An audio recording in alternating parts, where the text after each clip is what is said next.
And the results can be seen here. Day 2 of the AFN Special Chiefs Assembly, where voting for the next chief got underway. It is unbelievable that somebody would do that. We're all even telling us. The Manitoba Métis are upset with the removal of a sign at Ottawa's International Airport. Worst pain possible. And a new app is hoping to break down language barriers in northern Quebec.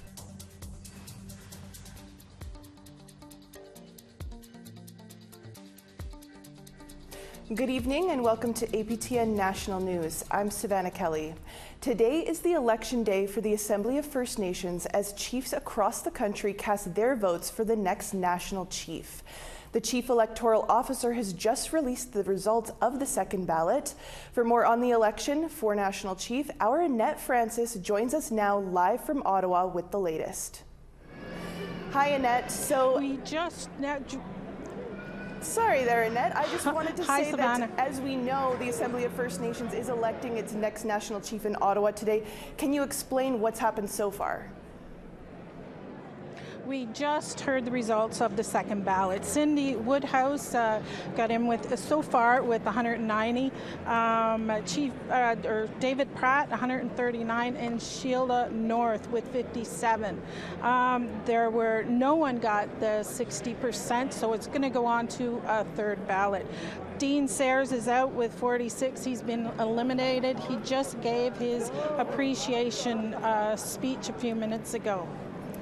All day the candidates have been pushing hard for the Chiefs for support, and the Chiefs have been busy all day in caucus.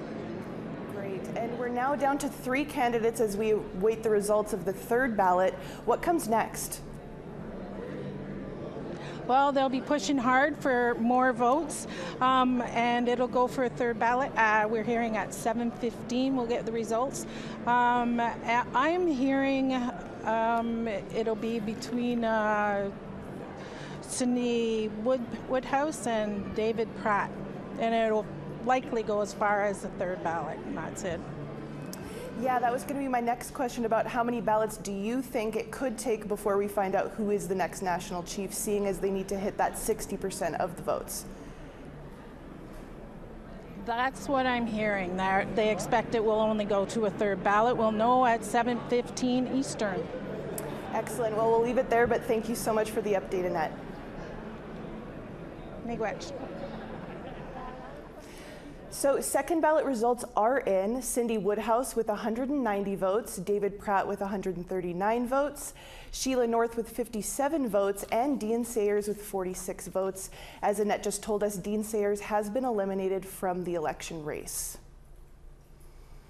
Reginald Belrose from Saskatchewan and Craig Mackinac from Alberta were both eliminated on the first ballot. Belrose came in second in the last AFN election that saw Roseanne Archibald become the first woman to hold the title of national chief. This time around, he garnered just 34 votes on the first ballot. Belrose did not provide a concession speech. Former AFN regional chief for Alberta, Craig Mackinac, received just 8 votes from chiefs and proxies. Here is some of what he had to say. And going to the second ballot, hopefully have the next national chief here tonight in place, and let's work together as back in the Assembly of First Nations that was years ago known nationally as working together, because I know we can do that, and working together that'll happen. So that's what I want to see happen with the Assembly, making it a true organization that's there for everyone, whether it's chief and councils, elders, youth. We need to have everybody at the table working together. We want to hear your thoughts on the AFN election for national chief. Here's how to continue the conversation. If you have a story you want to share, send us an email to news@aptn.ca. To read and watch our stories, go to aptnnews.ca. You can find us online on your favorite social media sites, including TikTok, YouTube, LinkedIn, and X, previously known as Twitter. Follow APTN News to join the conversation and see our latest stories. An Alexander First Nation man was shot and killed by members of the Edmonton Police Service on Sunday night. APTN's Chris Stewart was at a candlelight vigil held on Monday. A warning, video of the incident may be disturbing to some viewers. In a statement, Edmonton police say they were called to 100th Avenue and 111th Street about a report of a man brandishing a knife. It reads that a confrontation occurred and an officer discharged their firearm. The suspect died on scene. Police have not identified the deceased, but a photo at the memorial shows that he is Kelvin Cat Kent from Alexander First Nation near Edmonton. The incident was partially caught on video by a neighbor. It shows 4 officers demanding a man get on the ground. He continues to approach the officers, who moved away. He looks to have been tasered and falls to the ground. The video is obscured at this moment. A few seconds later, what sounds like 6 shots are fired. CPR is applied, but the man dies. Edmonton police say a knife was recovered at the scene. On Monday evening, a candlelight vigil was held at the site of the shooting. Jordan Reeves was a friend of the deceased. We've never known as this individual to be in any source of being violent or belligerent to anybody. He has a son, and now he's left his son alone now because the police have took him. I'm getting a little emotional, so I don't know what more I can say, but something here isn't being seen right. Edmonton police declined to comment on the incident, saying it had been handed to ACERT, the Alberta Serious Incident Response Team, an outside independent organization. Reeves says he wants proper justice for his friend if police wrongfully shot Kent. People need to be accountable for their actions. As our citizens are accountable when we have to go through court systems, they should be held accountable under the same systems. Chris Stewart, APTN National News, Edmonton. The Alberta Serious Incident Response Team is asking anyone who may have witnessed this incident or may have video to contact their investigators at 780-644-1483. Vigil held in Whitehorse today marked the National Day of Remembrance and Action on Violence Against Women. Dozens gathered at the Kwanlin Dun First Nations Potlatch House to honor women killed by male violence. December 6th marks the 34th anniversary of the anti-feminist mass shooting at École Polytechnique in Montreal. Those gathered also held vigil for the territory's missing and murdered Indigenous women, girls, and Two-Spirit people. Organizers handed out roses to represent the 14 women killed in the Montreal massacre, as well as Yukon's missing and murdered Indigenous women. We want to pause and acknowledge not only their deaths, but the women still dying today, once every 3 days, by an intimate partner. We want to pause to remember the 45 missing and murdered Indigenous women and girls and Two-Spirit folks in the Yukon, as well as the many trans lives lost across our country. We need to step aside for a quick break, but first, a look at a story we have coming up soon from the Northwest Territories. Hi, I'm Charlotte Moore-Jacobs reporting from Denendeh Yellowknife. Here's what we're working on this week. On December 7th, residents of the Northwest Territories will find out who their new leader will be. All 19 MLAs will vote by secret ballot to select the new premier for consensus government. There are 4 candidates vying for the position: R.J. Simpson, Shane Thompson, Kieran Tetstart, and Carolyn Wozniak. Cabinet ministers will also be selected and portfolios will be divvied out. And Yellowknife councillors are considering whether to formally support a ceasefire in Gaza. Rallies have taken place across the north. On December 8th, a demonstration is scheduled outside of the Legislative Assembly, calling for a ceasefire, restoration of basic services, and access to humanitarian aid. That's coming up soon on APTN National News.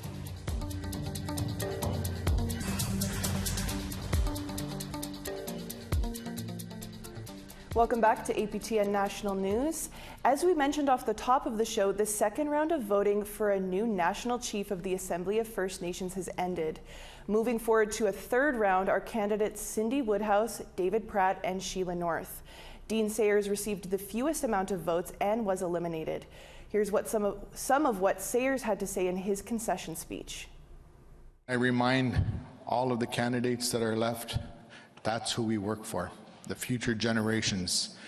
And I hope we are still considered nations as we move forward with this really suppressing, aggressive government that's visitors that are new to our lands, I hope that we are a fortitude and strengthen how we're going to work together unified across this country. Thanks for sharing with me from coast to coast to coast your aspirations and expectations. I really appreciated the lessons and the thoughts of your perspective in regards to this relationship that we struggle with Canada. So again, thank you. Miigwech. The Manitoba Métis Federation is outraged after their signage was removed from the Macdonald-Cartier International Airport in Ottawa. These signs promoting the Manitoba Métis Federation government in the Ottawa International Airport were deemed political and offensive by one airport goer. They were promptly removed by the airport authority. The airport authority told APTN that the signs have been up for over a year without any issues until this complaint. MMF President David Chartrand says they were given no prior notice or reason for the removal of the signs. He says the signs are educational and inform people who visit the airport from all over the world about the Red River Métis people. They were under contract with Astral Media and paid in full to be up until June next year. The MMF will receive a refund for the remaining time. It is unbelievable that somebody would do that without even telling us, talking to us, advising us, or questioning what and why. I understand there was a complaint. How can there be a complaint that doesn't address no one but my own people and the people of the West? So it is something that I think will not be taken lightly by us. I've already approached lawyers. I will be moving quickly on this matter, and I will take all legal action possible and political action possibly to challenge those that decided to say we're going to silence the Red River Métis of the West. This week in Iqaluit, Arctic scientists and researchers gathered at ArcticNet, the annual meeting to discuss a region that is rapidly changing. Part of the conference centered on Inuit self-determination in research. Trevor Wright brings us more. A panel of Inuit from Nunavut, Nunavik, and Nunatsiavut spoke about what they think self-determination in research should look like in Inuit Nunangat, or the Inuit homeland. So self-determination is an ongoing process of ensuring that Inuit are able to make decisions about matters that affect our lives. All relations with Inuit need to be based on the recognition and implementation of our right to self-determination, including the inherent right of self-government. Carla Pamak is an Inuit research advisor with the government of Nunatsiavut, representing Inuit in Labrador. She says researchers must be able to plan with the communities they work in and include them in research. It takes a long time to build trust, especially the way the research was done in the past. It has come a long way, but it still has a long way to go with the trust in the communities. If you come in to do your research and leave, you are not going to get anywhere really with your research. Come in, build relationships, work with the people. Michael Milton is the Iqaluit community coordinator for the hamlet of Pond Inlet.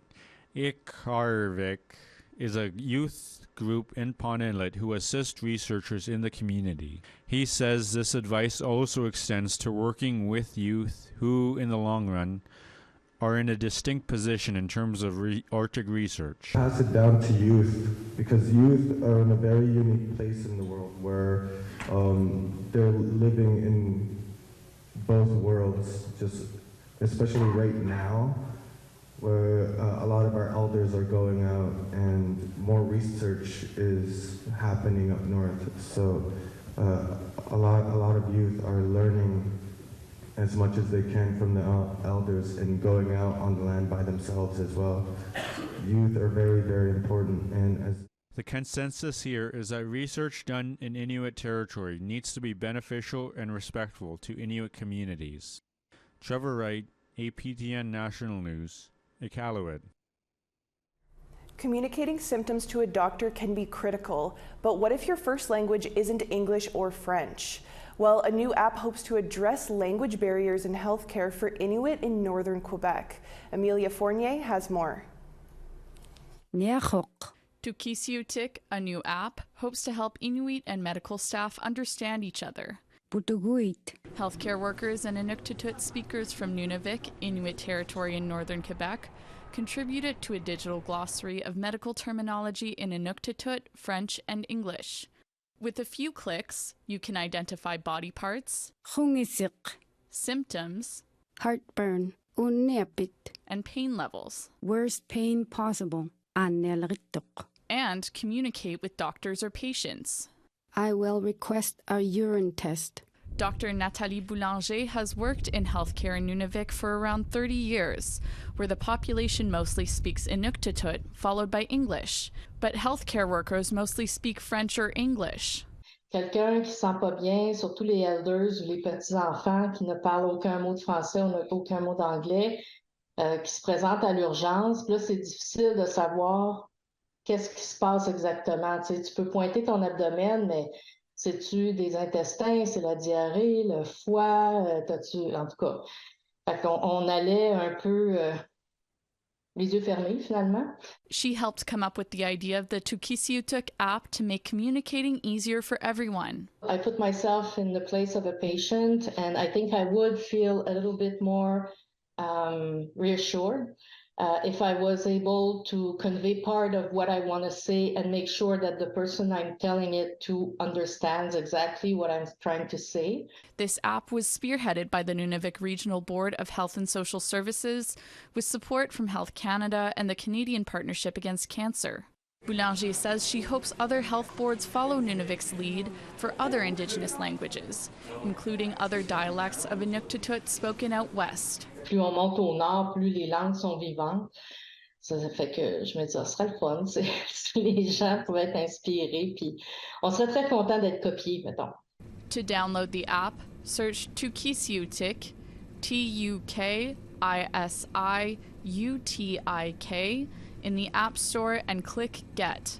Emilia Fournier, APTN National News, Montreal. Great initiative there. Well, we need to take one more short break. Stay with us.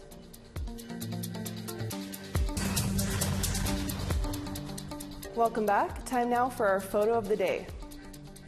Just outside of Yellowknife and in Treaty 8 territory, our very own Charlotte Morick-Jacobs enjoyed this evening view of the Northern Lights and thankfully wanted to share that with all of us. Thank you for the stunning photo, Charlotte. If you have a picture to share, send your photos to share@aptn.ca and it might just be our next photo of the day. Now let's take a look at tomorrow's weather forecast. Heading over to the East Coast, 0 degrees and snow in Halifax, -6 in Fredericton. Nain, snowy and -2, Kuujjuaq, sunshine, -11. Gaspé, 0 degrees, mix of sun and cloud there, Val-d'Or, snowy and -5. Peterborough, 4 degrees, snowy there, North Bay, 0. Wawa, snowy and 2 degrees, Thunder Bay, sunshine and 3. Puckatawagan, -6 there, The Paw, snowy and -1. Gimli, mix of sun and cloud, 5 degrees, Princess Harbour, +3. Regina, rainy and 3 degrees, North Battleford, snowy and +1. La Ronge, snowy and -4, Buffalo Narrows, -5. Sunshine in northern Alberta with -3 in Fort McMurray, -6 in High Level. Calgary, snowy, 7 degrees, Medicine Hat, +4. Penticton, 4 degrees and rain there, Kamloops, sunny and 1 degree. Prince George, -4 there, Smithers, sunshine, -2.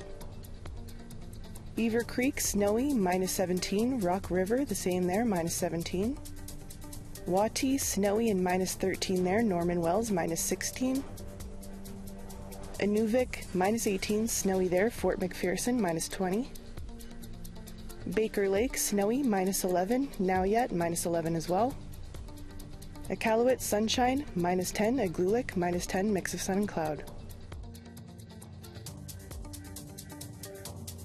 A 23-year-old blues rock musician from BC has big dreams for his future and is just completing a tour across Canada.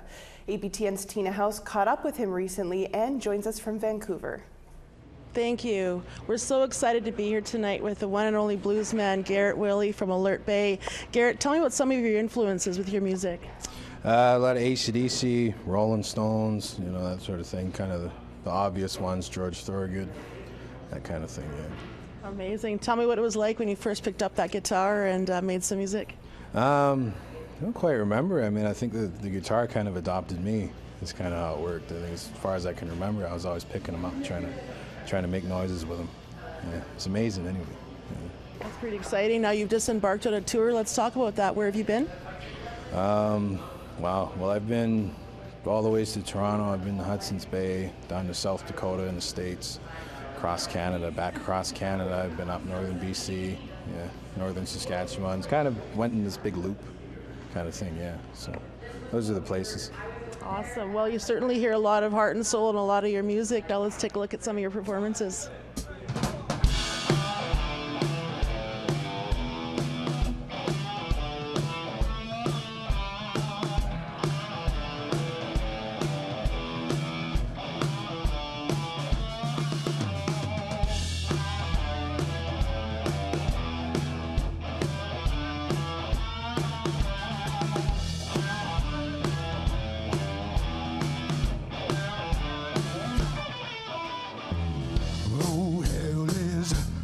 Waiting for me to wake it up now.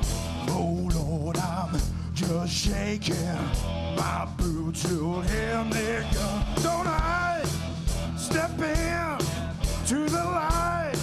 I'm gonna make you mine tonight. Jump in to the bite, make you feel alright.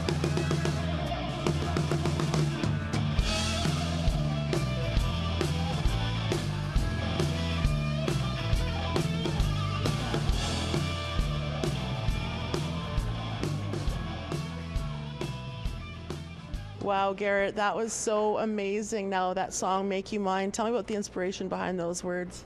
Yeah, Make You Mine Tonight. I mean, it's kind of like George Thorogood's Bad to the Bone.